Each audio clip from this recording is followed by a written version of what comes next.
Hello students, welcome to my YouTube channel. आज हम लोग एक कोऑर्डिनेट का एमसीक्यू करेंगे जिसमें कई टॉपिक्स हम लोग कवर करेंगे जो आपके एग्जाम के लिहाज से काफ़ी इंपॉर्टेंट होगा। सबसे पहले हमने यहाँ पे पोलर इक्वेशन चैप्टर जो हमने लिया इसके एमसीक्यू लिखे हैं पोलर इक्वेशन। कुछ बातें बता दें ताकि एमसीक्यू करने में आपको आसानी हो जाए। पोलर इक्वेशन जो होता है, पोलर कोऑर्डिनेट सबसे पहले आर और थीटा के फॉर्म में होते हैं। इस तरह का आपका पोलर कोऑर्डिनेट होता है। पहले ये थोड़ा जान जाए, ये हमारे पास पोल होता है और यहाँ से यहाँ तक की दूरी रेडियस वेक्टर कहलाती है। ये एंगल थीटा है, तो इस पी पॉइंट के कोऑर्डिनेट आर कॉमा थीटा होते हैं। ये डिस्टेंस आर और ये angle theta are comma theta, ये पोलर कोऑर्डिनेट कहलाते हैं। उसके बाद दिस इज पोलर कोऑर्डिनेट। एक हमारे पास पोलर इक्वेशन ऑफ कोनिक होती है, polar equation of conic. Polar equation of conic होता है, तो पोलर इक्वेशन ऑफ कोनिक में इस तरह का हमारे पास होता है। ये कोई कोनिक है और इसकी जो पोलर इक्वेशन होती है वो जरा सुनिए। यहाँ पे ये फोकस है एस, यहाँ से यहाँ तक की दूरी, ये फोकस से किसी पॉइंट तक की दूरी ये आर है, ये एंगल थीटा है। तो इस पॉइंट के कोऑर्डिनेट आर कॉमा थीटा होंगे, ये आर कॉमा थीटा होंगे। ये डिस्टेंस सेमी लेटस रेक्टम कहलाता है। ये डिस्टेंस एल है और ये भी डिस्टेंस एल है। ये सेमी लेटस रेक्टम कहलाता है। This is called semi latus rectum. Polar equation of conic जो होता है वो कुछ इस तरह का होता है। L upon are is equals to 1 plus E cos theta. ये पोलर इक्वेशन ऑफ कोनिक होता है।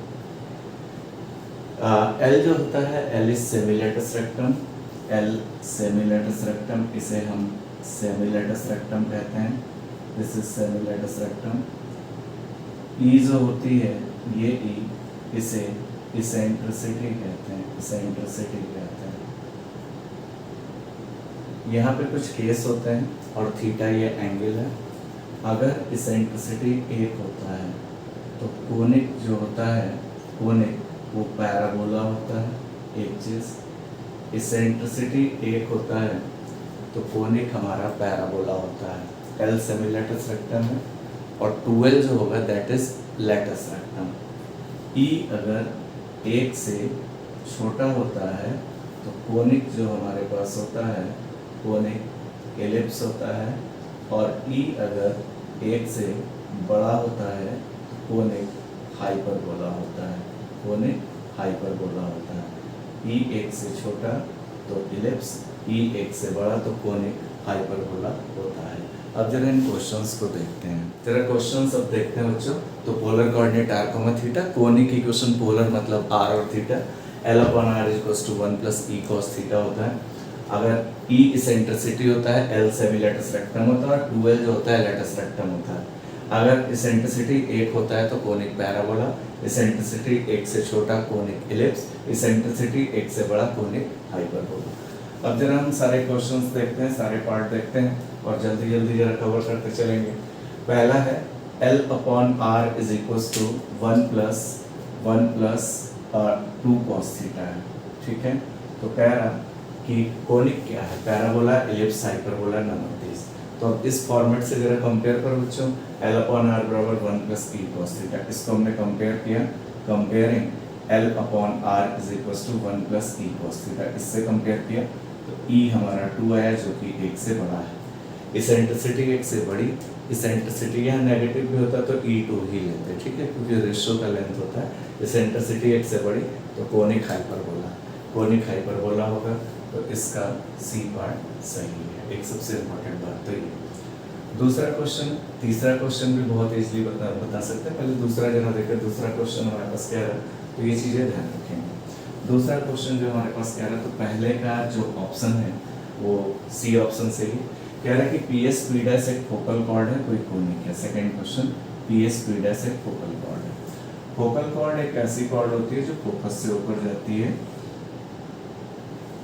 ये पी एस पी डैश एक फोकल कॉर्ड है जो फोकस से ऊपर जा रही।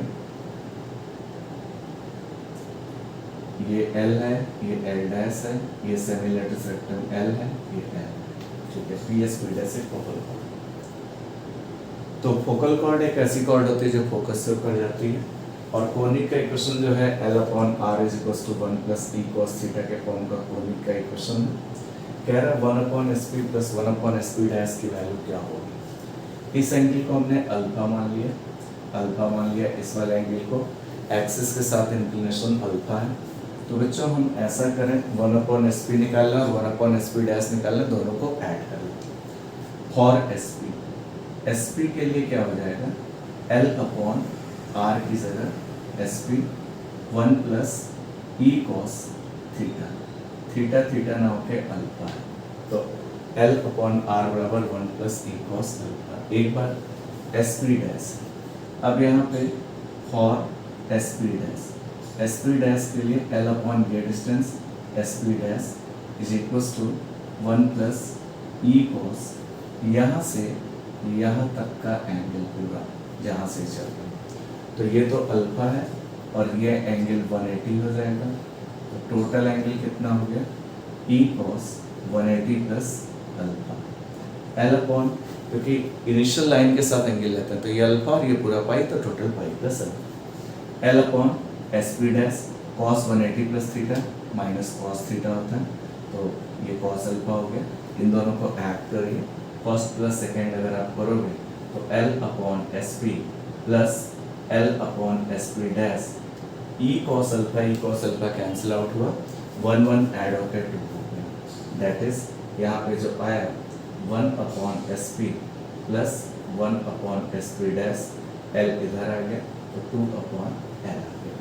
तो ऐसे क्वेश्चन अक्सर आते हैं, तो L/SP plus 1/SP dash 2/L। मान लीजिए यहाँ पे 5 हो जाता, ध्यान से सुनेंगे, 5 हो जाता, यहाँ 1 ही होना चाहिए कोनिक में, अगर 1 नहीं है तो जो है उससे पहले डिवाइड करके यहाँ 1 बनाएंगे। यहाँ बीच में माइनस या पॉजिटिव कुछ भी हो सकता है, यहाँ लेकिन 1 बनाना कंपलसरी है, तो 2/L हो गया। अगर यहाँ मान लीजिए 4/R होता तो LR होता, और LR होने के बाद यहाँ 2/4 हो जाता, 1/2 हो जाता। तो इस तरह का कुछ और चेंज भी कर सकता है, बस स्टैंडर्ड इक्वेशन से कंपेयर करके ये कम कर सकते हैं, तो इसकी वैल्यू 2/L होगी। तीसरा क्वेश्चन जो हमारे पास है वो ये है कि द नेचर ऑफ कोनिक, इस कोनिक का नेचर क्या है, एलिप्स है, पैराबोला है, हाइपरबोला है, क्या है। सबसे इम्पोर्टेंट बात बच्चों ये बताएं, कोनिक का नेचर पता करने के लिए तीसरे क्वेश्चन में 15/R is equals to 5 minus 4 cos theta है। एक बात तो ये, सबसे पहले यहाँ 1 होना चाहिए, क्योंकि स्टैंडर्ड इक्वेशन जो है कोनिक का L/R is equals to 1 plus E cos theta है, यहाँ 1 होना चाहिए, यहाँ 5 है, 5 है तो इसको 5 से डिवाइड कर लो ताकि 1 बन जाए। 1 प्लस ई कॉस थीटा के फॉर्म का होना चाहिए, 5 से डिवाइड किया 3/R, 1 माइनस 4/5 cos थीटा, ये इतना। अब यहाँ से अगर कंपेयर किया जाए तो L/R बराबर 1 प्लस या माइनस चले तब भी कोई दिक्कत वाली बात नहीं है यहाँ पे। तो E कितना है, E यहाँ पे कंपेयर करने पे 4/5 है, जो कि 1 से छोटा है। अब मैंने बताया, एक बात ध्यान रखना, यहाँ 1 ही होना चाहिए, कुछ और है तो उससे डिवाइड करो। L/R बराबर 1 प्लस ई कॉस थीटा, E अगर 1 से छोटा होता है देन कोनिक इज, अगर E 1 से छोटा है तो हमारा कोनिक क्या होगा, कोनिक हमारा एलिप्स होगा। तो इसका जो क्वेश्चन आया, इसका जो ऑप्शन आया दैट इज एलिप्स है। चौथा क्वेश्चन जो है the latus rectum of the conic, चौथे क्वेश्चन में कोनिक इस तरह की है, इसका लेटेस्ट रेक्टम बताना है। सबसे पहले बच्चों L सेमी लेटेस्ट रेक्टम होता है, 2L लेटेस्ट रेक्टम होता है, तो इस फॉर्मेट का होना चाहिए, यहाँ 1 होना चाहिए, यहाँ जबकि 4 है तो 4 से डिवाइड करो तो 3/R आ गया, और ये आया 1 प्लस 3/4 cos थीटा, ये इतना आ गया। इसको 4 से डिवाइड करें क्योंकि उस स्टैंडर्ड फॉर्म में बनाएं, E देखें तो 3/4 आ गया। अगर कोनिक का नेचर पूछता तो E 1 से छोटा है, कोनिक हमारे पास E 1 से छोटे पे एलिप्स होती है तो एलिप्स बता सकते हैं, लेकिन लेटेस्ट रेक्टम पूछा है तो L/R is equals to 1 plus E cos theta से अगर हम इसको कंपेयर करें तो L तो हमारा 3 है, ये सेमी लेटेस्ट रेक्टम है, और हमारे पास बच्चों जो लेटेस्ट रेक्टम रहा, लेटेस्ट रेक्टम 2L होता है, 12 कहने का मतलब 2 इंटू 3 हो गया, दैट इज 6 हो गया। कहने का मतलब जो लेटस रेक्टम की वैल्यू है वो कितनी है, 6 है। तो फोर्थ का जो है वो ए पार्ट हमारे पास सही है। फिफ्थ क्वेश्चन जरा देखें, फिफ्थ क्वेश्चन क्या कह रहा है, कह रहा है काफी इंपॉर्टेंट क्वेश्चन है, कह रहा है कि अगर हमारे पास, तो एक बात तो आप ये जानिए इस टाइप का क्वेश्चन आता ही है कि कोनिक बताइए, लेटस रेक्टम क्या है, किसको कोनिक क्या रिप्रेजेंट कर रहा है, या फिर 1/sp प्लस 1/sp डैश का क्वेश्चन जरूर आता है, इस तरह का आता है। लेटस रेक्टम बता दीजिए। ये देखिए ये हमारे पास the condition that the line is tangent to the conic, कौन सी कंडीशन होगी। एक हमारे पास ये कोनिक है, ये हमारा फिफ्थ क्वेश्चन है, एक हमारे पास ये कोनिक है और इसके किसी पॉइंट पे टेंजेंट खींची गई है। तो सबसे पहली बात, किसी पॉइंट पे टेंजेंट ड्रॉ की गई है, तो कोनिक पे, और वो टेंजेंट जो ड्रॉ की गई, किसी भी पॉइंट पे टेंजेंट ड्रॉ की गई है, ये इस तरह का हमारे पास कोनिक है और इसके किसी पॉइंट पे टेंजेंट ड्रॉ की गई है।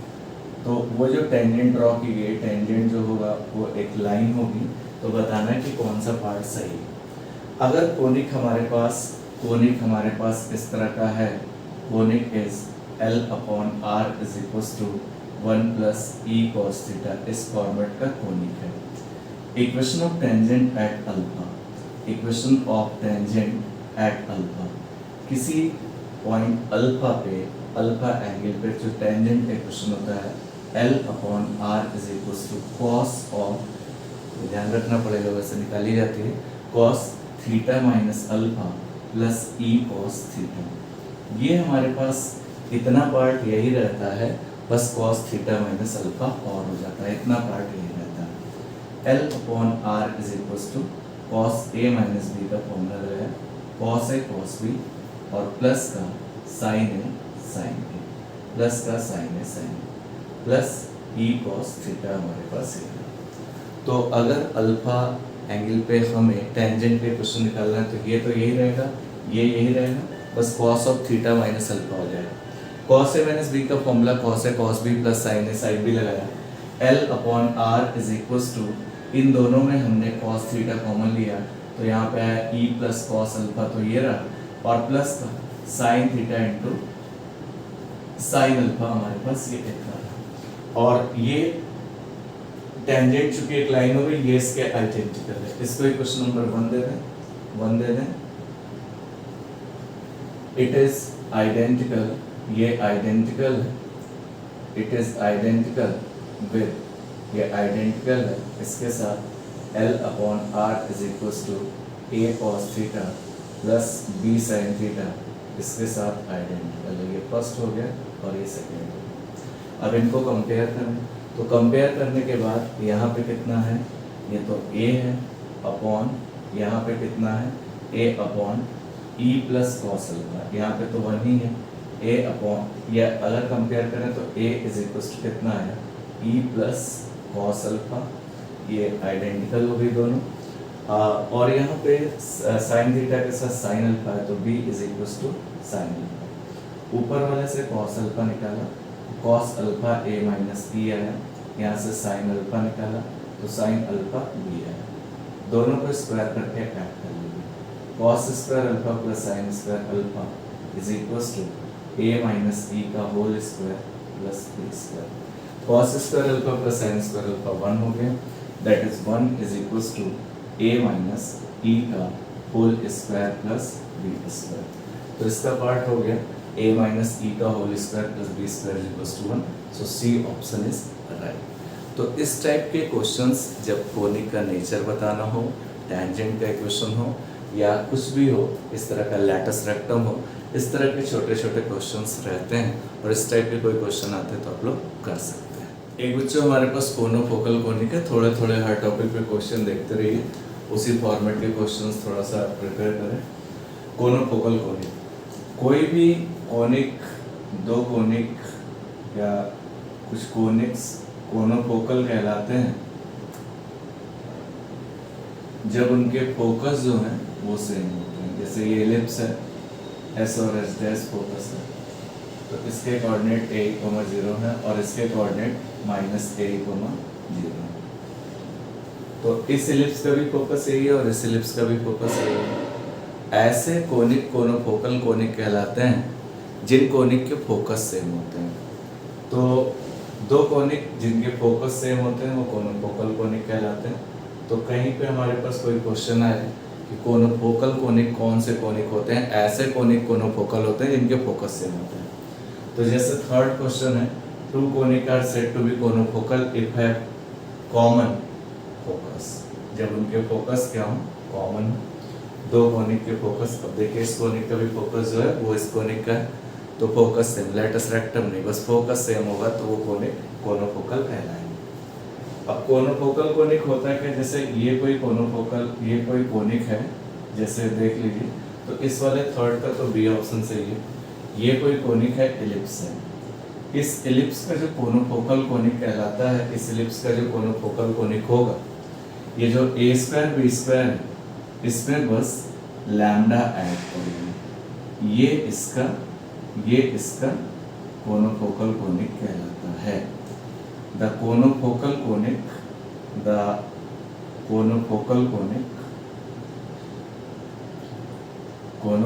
कोनिक ऑफ इलिप्स, इस इलिप्स का जो कोनोफोकल कोनिक होगा इस दिस, यहाँ पे लैम्डा ऐड कर लें, सब्ट्रैक्ट भी हो सकता है, प्लस माइनस लैम्डा आता है तो यहाँ पे माइनस भी लगा सकते हैं, A square minus lambda B square minus lambda. तो ये कोनोफोकल कोनिक, इस इलिप्स की ये कोनोफोकल कोनिक है। अब बच्चों एक बात बताएं, इस तरह का स्टैंडर्ड फॉर्म इलिप्स का होना चाहिए। एक बात और आप लोगों को बताएं कि अगर मान लीजिए ये कोई इलिप्स है, तो इलिप्स का जो कोनोफोकल होगा वो इस तरह का, इसका कोनोफोकल कोनिक मान लीजिए x square upon a square plus Y square upon b square is equals to 1।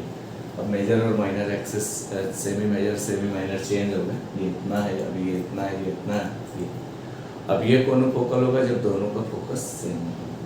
तो अब यहाँ पे जो ये वाली इलिप्स है ये तो पहली हो गई और ये इलिप्स दूसरी हो गई।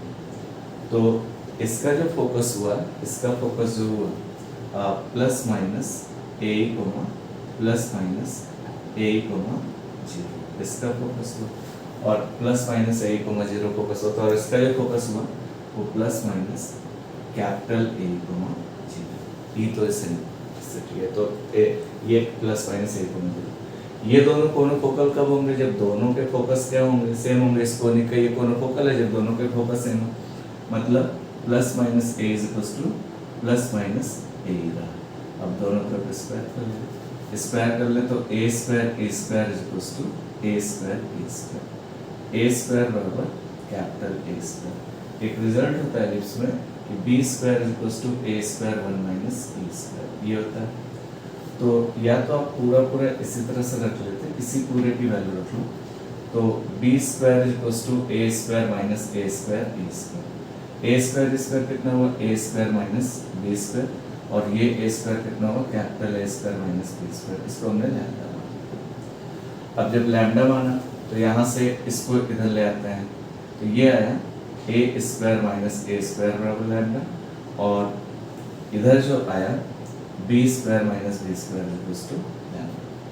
तो इससे हमारे पास जो वैल्यू मिली कैपिटल ए स्क्वायर की,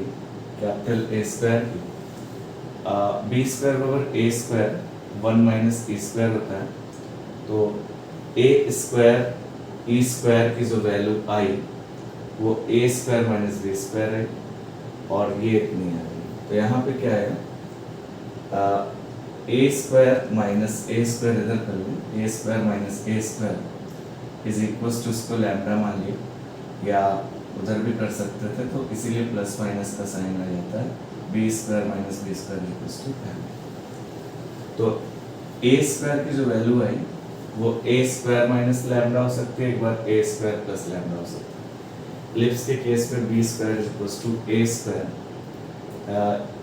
1 minus e square, that is capital A square is equals to a square plus lambda, और capital b square is equals to b square plus lambda. ये कैपिटल ए स्क्वायर और बी स्क्वायर की values उठा के यहाँ पे put करेंगे तो कितना आया, x square upon a square plus lambda plus Y square upon b square plus lambda is equals to 1। तो किसी इलिप्स का जो कोनोफोकल कोनिक होगा ए स्क्वायर बी स्क्वायर में लैम्डा लैम्डा ऐड कर लीजिए। तो अब यहाँ पे ये कोनोफोकल कोनिक है, तो इसने कहा है कि इस कोनिक का कोनोफोकल कोनिक क्या है, तो इस इलिप्स का confocal conic x square upon a square plus lambda plus Y square upon b square plus lambda equals to 1। तो पहला ए ऑप्शन सही है, यहाँ पे माइनस भी लग सकता है यहाँ पे, तो वो भी सही होगा, तो ये ए ऑप्शन सही। दूसरा क्वेश्चन जो है, दूसरे क्वेश्चन में कह रहा है कि एक हमारे पास कोनिक है, कुछ इस तरह का कोनिक है, जरा इसको भी देखा जाए। सेकंड क्वेश्चन जो कह रहा है कि x square plus 2y square is equal to 2 कोई कोनिक है, ये 1,1 से पास होती है, तो कोनिक क्या होगी। तो यहाँ पे सबसे पहले स्टैंडर्ड फॉर्म ऑफ इलिप्स की बनाएं, क्योंकि हमने ये आपको बताया कि अगर ये इलिप्स इस तरह का है तो इसकी कोनोफोकल कोनिक जो होती है, कोनोफोकल कोनिक इसकी क्या होती है, कोनोफोकल कोनिक या ए स्क्वायर और बी स्क्वायर में आप लैम्डा लैम्डा जोड़ दो तो ये इसकी कोनोफोकल कोनिक कहलाती है। एक इम्पॉर्टेंट बात तो ये। अब दूसरी बात, अगर कोई पूछे कि किसी इलिप्स के कितनी कोनोफोकल कोनिक मिल सकती है, आप मेरी बात को थोड़ा ध्यान से सुने।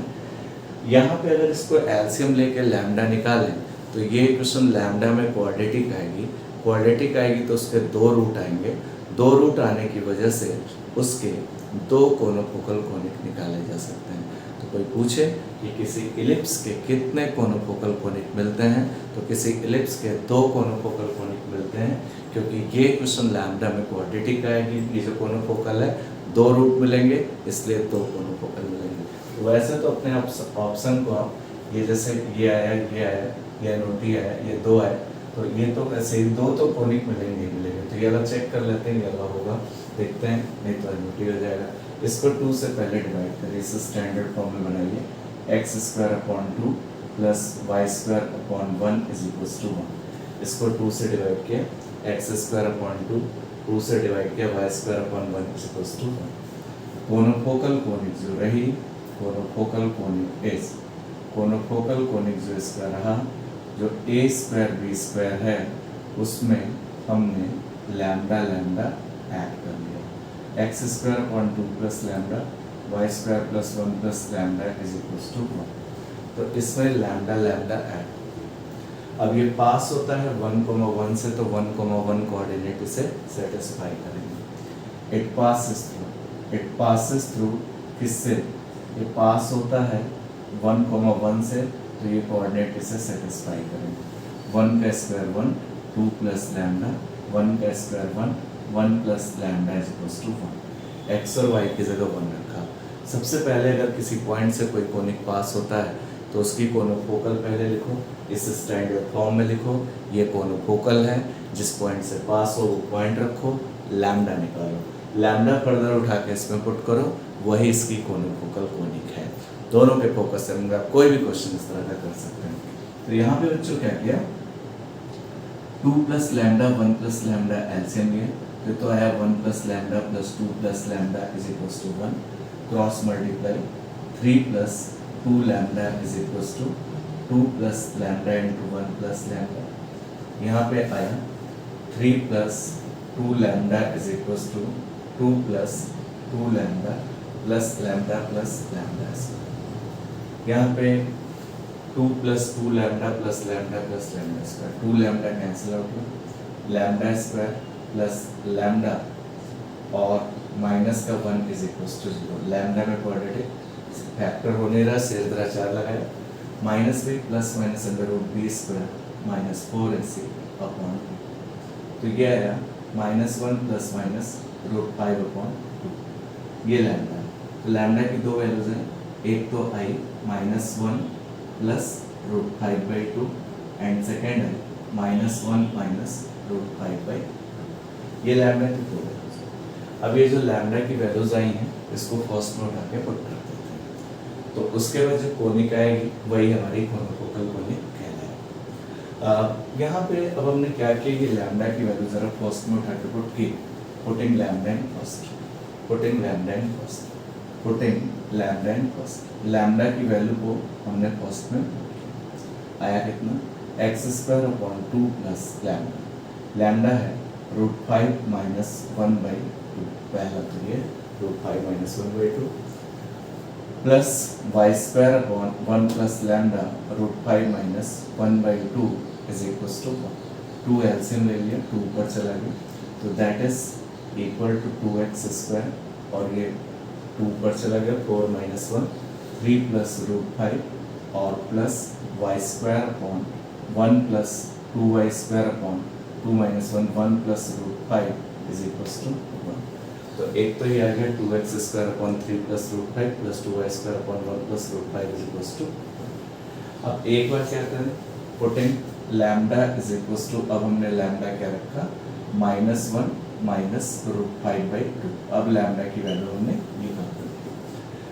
पुटिंग लैम्डा इन फर्स्ट, इसको फर्स्ट में उठा के पुट के x स्क्वायर अपॉन 2 लैम्डा की value -1 minus √5/2 plus y square upon 1 minus √5 upon 2 is equal to 1।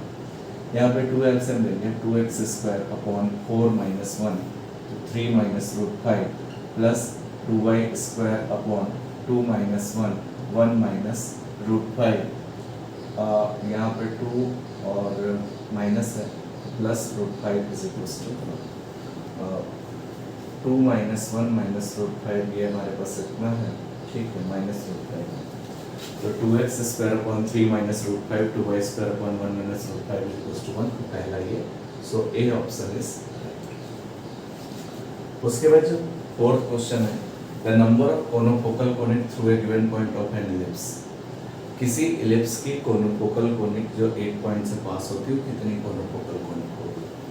अगर इलिप्स किसी पॉइंट से पास होता है तो मैंने अभी निकाला, अभी देखिए इलिप्स ही था, लैम्डा में 2 वैल्यू आई थी और देखिए 2 कोनिक मिली, मतलब किसी इलिप्स अगर कोई एक पॉइंट से पास होता है तो उसकी नंबर ऑफ कोनोफोकल कोनिक 2 होगी, तो इसका फोर्थ का ए ऑप्शन सही है। मतलब इलिप्स का जो नंबर ऑफ कोनोफोकल कोनिक होगा वो 2 नंबर ऑफ कोनोफोकल कोनिक होगा। उसके बाद एक क्वेश्चन ये भी है, फोकस ऑफ कोनोफोकल कोनिक था, एक तो प्लस माइनस a,0 बताई थी, और एक जो प्लस माइनस कैपिटल A,0 उसको सॉल्व करेंगे तो वो भी ये इतना आएगा, मतलब ये भी सही है, ये भी सही है, मतलब सी पार्ट बोथ है, सो बी ऑप्शन हमारा, सी ऑप्शन हमारा सही होगा, सी ऑप्शन सही होगा। एक पार्ट है 2 confocal conic cuts each other at an angle, 2 confocal conic एक दूसरे को 90 डिग्री पे काटते हैं, तो 2 कोनोफोकल कोनिक एक दूसरे को 90 डिग्री पे काटते हैं। तो इस टाइप के कोई क्वेश्चंस आते हैं तो इस तरह से हो सकते हैं। कोनोफोकल कोनिक ऐसे कोनिक होते हैं जिनके फोकस सेम होते हैं, लेटस रेक्टम से मतलब नहीं। किसी भी कोनिक का कोनोफोकल कोनिक ये भी होता है और यहाँ बीच में माइनस भी लग गया वो भी होता है। इसका 2 कोनोफोकल कोनिक निकालने के लिए पहले इलिप्स के स्टैंडर्ड फॉर्म में बनाया और ए और बी में लैम्डा लैम्डा जोड़ा, इससे पास कराया, लैम्डा की 2 वैल्यू है तो ये भी पता चला कि किसी भी इलिप्स के 2 कोनोफोकल कोनिक होते हैं, यहाँ पर रखा है। 2 कोनोफोकल कोनिक कोनोफोकल कहलाते हैं जब उनके फोकस सेम होते हैं। कह रहे नंबर ऑफ कोनोफोकल कोनिक किसी इलिप्स से, लैम्डा का भी देख रहे थे, 2 मान आ रहे थे, 2 वैल्यूज आ रहे थे, इसलिए 2 कोनोफोकल कोनिक होगी, ये फोकस सेम होते हैं दोनों कोनोफोकल के, तो बहुत हो गया। 2 कोनोफोकल कोनिक एक दूसरे को 90 डिग्री पे काटते हैं। तो ये बच्चों कोनोफोकल में इस टाइप के अगर क्वेश्चंस आते हैं तो आप लोग इजीली कर सकते हैं। अब बच्चों थोड़ा हम लोग अगला topic plane and straight line पे कुछ क्वेश्चन देखते हैं, इस टाइप के आते हैं। सबसे पहले कह रहा है alpha beta gamma is the angle between a line with coordinate axis, then sin square alpha plus sin square beta plus sin square gamma is 0 1 2 3। इस टाइप के क्वेश्चन जरूर आते हैं, तो पहले थोड़ा सा समझ भी लें। ये जैसे हमारे पास एक्सिस है, ये 3 एक्सिस है और ये लाइन है, अच्छे से समझें, OP जिसके कोऑर्डिनेट x y z है। तो इसका जो पोजीशन वेक्टर होता है उसको r वेक्टर से दिखाते हैं, that is xi plus yj plus zk, ये पोजीशन वेक्टर कहलाता है। इस P पॉइंट का पोजीशन वेक्टर है, that is r vector xi plus yj plus zk, this is the position vector. ये जो x y z है इन्हें डायरेक्शन रेशियो कहते हैं। x y z r, जो x y z है r, इन्हें हम डायरेक्शन रेशियो कहते हैं। XYZ डायरेक्शन रेशियो कहलाता है। और अगर ये यहाँ से अल्फा एंगल बनाता है एक्स एक्सिस के साथ और ये लाइन वाई एक्सिस के साथ बीटा एंगल बनाती है और जेड एक्सिस के साथ गामा एंगल बनाती है, तो कॉस अल्फा जो होता है इसको एल से दिखाते हैं, ये x upon under root x square plus Y square plus Z square होता है। ये डायरेक्शन कोसाइन कहलाता है। और कॉस बीटा जो होता है इसको एम से दिखाते हैं, ये जे का coefficient y upon under root i के कोएफिशिएंट का स्क्वायर प्लस जे के प्लस के कोएफिशिएंट का होल स्क्वायर, ये कॉस बीटा हो गया। और कॉस गामा जो होता है इसको एन से दिखाते हैं, that is z upon under root of x square plus Y square plus Z square, ये कॉस गामा हो। तो ये दीज आर डायरेक्शन कोसाइन, ये cos alpha cos beta cos gamma direction cosine है, एल से दिखाते हैं। This is x upon under root x square plus Y square plus Z square, इसी तरह से कॉस बीटा कॉस गामा। और अगर इन तीनों का स्क्वायर करके आप ऐड करो, थोड़ा सा देखो, cos square alpha plus cos square beta plus cos square gamma is equal to यहाँ पे L square plus N square plus N square है। और इन तीनों को अगर ऐड करके जोड़ोगे तो यहाँ पे आएगा X square plus Y square plus Z square upon X square plus Y square plus Z square. ये कैंसिल आउट हुआ, ये बात।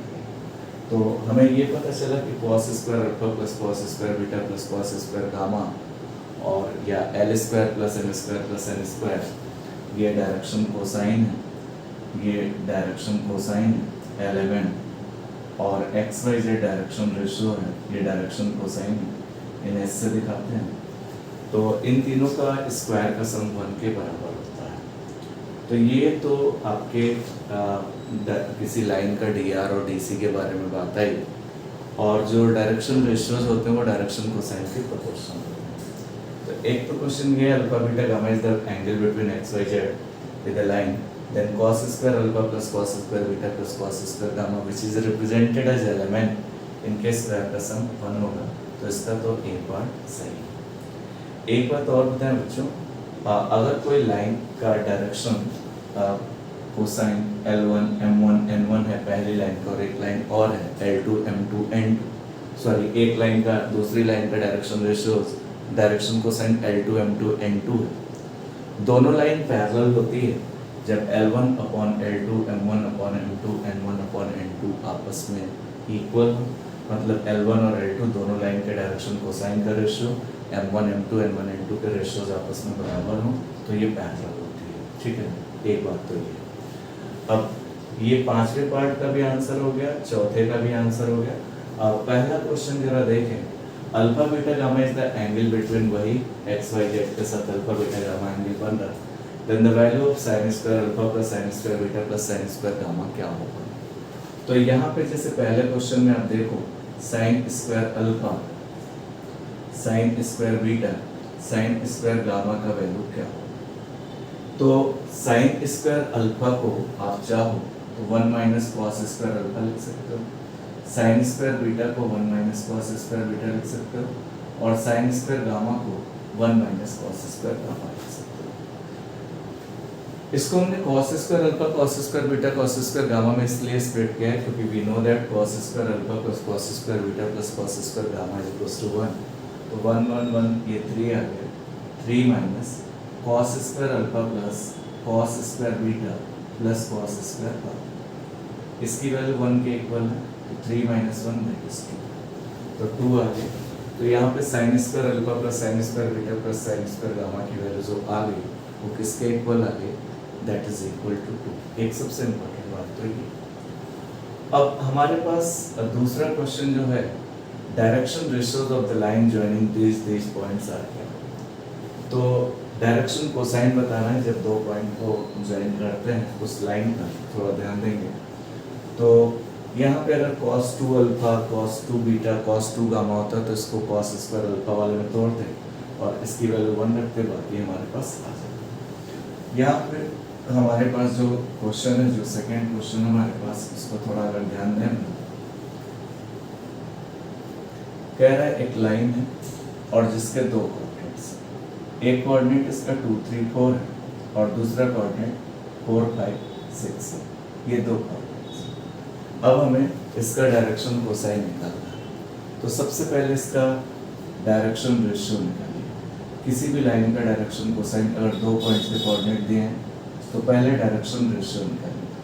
डायरेक्शन रेशियो क्या होता है, इसमें से इसको सेपरेट, इसमें से इसको, तो ये डायरेक्शन रेशियो होता है 4 - 2, 5 - 3, 6 - 4, दैट इज 2, 2, 2। ये डायरेक्शन रेशियो होगा। अब जो डायरेक्शन कोसाइन रहा वो क्या हुआ, डायरेक्शन कोसाइन जो हुआ वो 2/x/√x² + y² + z²। तो 2/√2² + 2² + 2², 2/√2² + 2² + 2²,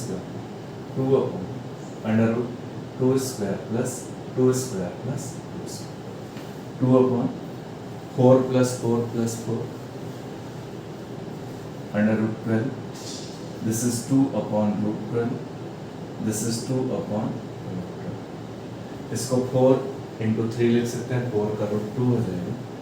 तो that is 2/2√3, 2/2√3, 2/2√3, 2 cancel, that is अब ये आएगा कितना, 1/√3, 1/√3 एंड 1/√3। तो ये डायरेक्शन कोसाइन है। अब एक बात और बताएं, the angle between two lines, दो लाइन के बीच के एंगल, जब उसका डायरेक्शन रेशियोज दिया है, ध्यान से सुनेंगे, तो उनके बीच का एंगल होता है a1a2 + b1b2 + c1c2 upon √a1² + a2², a1² + b1² + c1² × तो दो लाइन के बीच का एंगल जो होता है cos inverse a1a2 + b1b2 + c1c2 upon √a1² + b1² + c1² √a2² + b2² + c2²। This is the angle between two lines when direction ratios are given.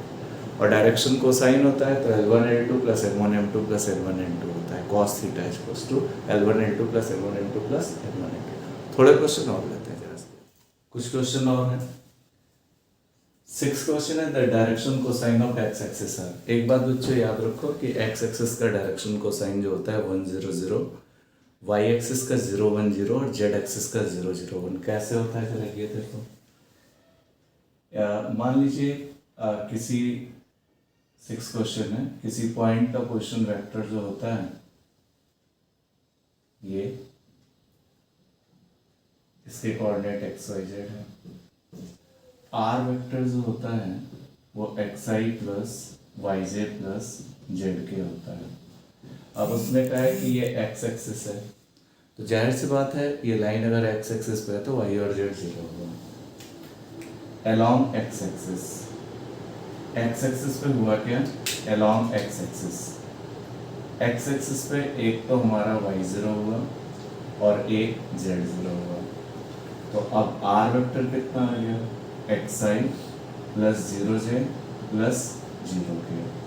तो ये x 0, 0 direction ratios हैं। अब डायरेक्शन कोसाइन क्या रहा, डायरेक्शन कोसाइन क्या रहा, ये रहा LMN, LMN, ये डायरेक्शन कोसाइन।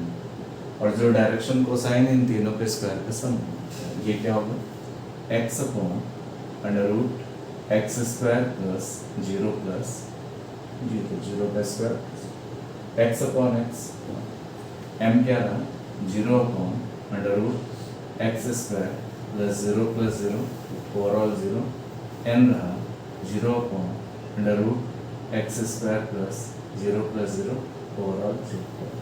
तो अब डायरेक्शन कोसाइन जो रहा वो क्या रहा, डायरेक्शन कोसाइन जो आया ये आया 1, 0, 0। और यही चीज़ अगर y एक्सिस के अलॉन्ग होता तो x और z 0 होता, तब 0, 1, 0 आता है। z एक्सिस के अलॉन्ग होता तो 0, 0, 1 आता है। डायरेक्शन कोसाइन के बीच में रिलेशन ये होता है कि L² + m² + n² 1 होता है। तो इसका आंसर 1, 0, 0 डी पार्ट सही है, डी ऑप्शन इस क्वेश्चन का सही है। अगला क्वेश्चन जो है seventh, if alpha beta gamma, अगला क्वेश्चन जो है alpha beta gamma is the angle which a line makes with the positive direction axis, the value of cos 2 alpha plus cos 2 beta plus cos 2 gamma. ये alpha x axis के साथ, ये Y axis के साथ beta angle है, और इधर Z axis के साथ जो बना रहा है ये गामा बना रहा है। तो cos 2 alpha plus cos 2 beta plus cos 2 gamma चाहिए। अभी हम लोगों ने cos square alpha plus cos square beta plus cos square gamma one पढ़ा है, तो यहाँ पे cos 2 alpha cos 2 beta plus cos 2 gamma को अगर चाहें, ये जो cos 2 गामा है इसको हम लिख सकते हैं 2 cos square alpha minus 1, cos 2 beta को 2 cos square beta minus 1, cos 2 gamma को 2 cos स्क्वायर गामा माइनस 1। ये cos 2 थीटा के फॉर्मूले को स्प्लिट कर लिया, तीनों में 2 कॉमन ले लिए। 2 कॉमन लेने के बाद ये आया cos square alpha plus cos square beta plus cos square gamma, और ये तीनों ऐड होकर माइनस 1 माइनस 1 माइनस 1 माइनस 3। हम लोग जानते हैं cos square alpha plus cos square beta plus cos square gamma की वैल्यू हमारे पास कितनी होती है, 1 होती है। तो this is 2 into 1 minus 3, that is 2 minus 3, that is minus 1, because cos square alpha plus cos square beta plus cos square gamma की जो वैल्यू होती है 1 होती है। तो 2 into 1 minus 3, 2 minus 3, that is minus 1। इसलिए इसका सी ऑप्शन सही है। 8th क्वेश्चन है the projection of A line. इसी तरह से कुछ और भी बना सकता है, बिल्कुल सिंपली होता है। Sign square alpha sine square beta sine square gamma उसको कर ही चुके हैं। इस projection of a line on the coordinate axis 2, 3, 1, then the length of axis of segment. Length of axis of segment का जो फॉर्मूला होता है वो a is equals to ax square plus ay square plus az square का square हो। मतलब length of axis of segment अगर निकालना हो तो दैट इज 2 का स्क्वायर 4 प्लस 9 प्लस 36, तो 49 आ गया, दैट इज 7 आ गया। तो अगर आपके प्रोजेक्शन दिए हों एक्स वाई जेड एक्सिस के लॉन्ग, तो लेंथ ऑफ लाइन सेगमेंट जो होता है अंडर रूट एक्स एक्सिस के अलॉन्ग उसका स्क्वायर प्लस वाई के प्लस जेड के स्क्वायर का स्क्वायर हो, तो ये इतना हो। तो ये जो हो गया 7 हो गया, तो 8 का ए ऑप्शन सही। उसके बाद जो 9th क्वेश्चन है वो कह रहा कि the equation of plane in the normal form. तो बच्चों जो नॉर्मल फॉर्म की जो प्लेन की इक्वेशन होती है जहाँ पे 11 डायरेक्शन कोसाइन होते हैं और p ओरिजिन से काटा गया, p जो होता है वो इंटरसेप्ट होता है ओरिजिन से, ये यहाँ से ओरिजिन से ये होता है। तो जो नॉर्मल प्लेन का इक्वेशन होता है जबकि 11 डायरेक्शन कोसाइन होते हैं, तो नॉर्मल प्लेन का इक्वेशन, प्लेन 3 डायमेंशनल फिगर है, तो नॉर्मल प्लेन का जो इक्वेशन होता है वो होता है lx plus my plus nz is equals to p, जहाँ पे L square plus M square plus N square 1 होता है और पी ओरिजिन से प्लेन पे डाला गया परपेंडिकुलर है। तो ए पार्ट से ही l x plus m y plus m z equals to p. Intercept form जो प्लेन का होता है 10th क्वेश्चन के लिए, इंटरसेप्ट फॉर्म जो प्लेन का होता है वो इंटरसेप्ट फॉर्म अगर एक्स एक्सिस पे ए इंटरसेप्ट काटा गया, वाई पे बी और जेड पे सी, अगर ए बी सी ये एक्स एक्सिस ये वाई एक्सिस ये जेड एक्सिस ये इंटरसेप्ट है, तो प्लेन का इक्वेशन जो होता है that is x upon A plus Y upon B plus Z upon C is equals to 1। This is equation of plane which makes intercept small A B C on the coordinate axis. इस format का होता है। तो कह रहा कि इस वाले जो प्लेन का इक्वेशन है वो क्या coordinate axis X Y Z पे इंटरसेप्ट करता है। तो पहले तो उस फॉर्मेट में आना चाहिए, इधर 1 बनाना चाहिए। तो यहाँ पे जो 10th में है जैसे 2x plus 2y minus 3z plus 3 is equals to 0 है, तो इसको लिख सकते हैं 2x plus 2y minus 3z is equals to minus 3। लेकिन इधर तो 1 आना चाहिए, तो माइनस 3 से पूरे को डिवाइड कर दो, x upon minus 3 upon 2 y upon minus 3 upon 2 plus z upon 1 is equals to 1। अब इंटरसेप्ट रहे क्या, इंटरसेप्ट जो रहे वो क्या क्या होगा, इंटरसेप्ट इज ये -3/2 और एक -3/2 और एक 1। तो इंटरसेप्ट जो आया वो -3/2 -3/2 एंड 1, मतलब x पे -3/2 का इंटरसेप्ट है, y पे इतना, z पे इतना। तो सी ऑप्शन सही है, सी ऑप्शन इज राइट। तो बच्चों इस टाइप के क्वेश्चंस आप ट्राई कर सकते हैं, थोड़ा और क्वेश्चंस नेक्स्ट वीडियो में बनाएंगे। अगर आपको मेरा वीडियो पसंद आया हो तो please like share and subscribe ज़रूर करें। Thank you for watching my video.